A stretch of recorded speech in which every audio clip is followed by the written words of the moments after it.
যেতে পারবো না বলে।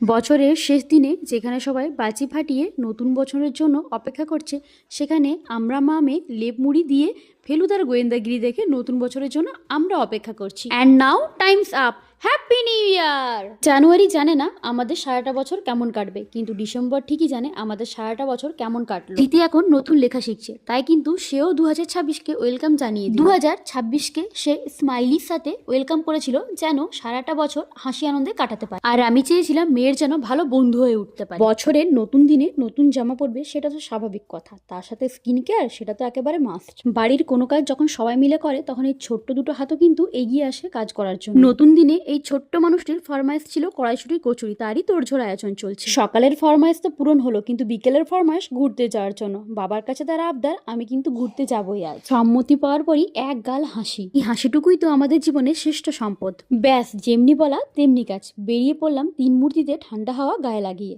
তবে ঠান্ডা মাসি আজ একটু নিজের পাখাগুলো কম নাড়াচাড়া করেছিল বলেই বাইরে একটু বেরোনো সম্ভব হয়েছিল। আর পছন্দের জিনিসগুলোই তার চোখে পড়েছে, আর কেনাকাটাও শুরু হয়ে গেছে। হাজারখানি চশমা চোখে পড়ে ট্রায়াল করলেও কিন্তু বাবার পছন্দ করা সেই চশমাটাই কিন্তু তার কাছে সব থেকে প্রিয়।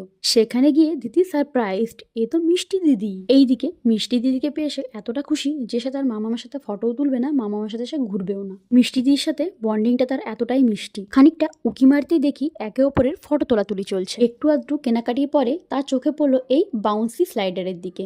এর আগে দিদি সব রকম রাইডে চড়লেও এই বাউন্সি স্লাইডারে ছিল তার প্রথমবার। প্রথম মনে একটু ভয় কাজ করলেও তার শেষ সম্বল ছিল কিন্তু মিষ্টি দিদি। যে মেয়েটা কিছুক্ষণ আগে ভয়ে কুকুরে যাচ্ছিল, সেই মেয়েটা নিজে কিন্তু একা নিজের সম্বল হয়ে দাঁড়িয়েছে।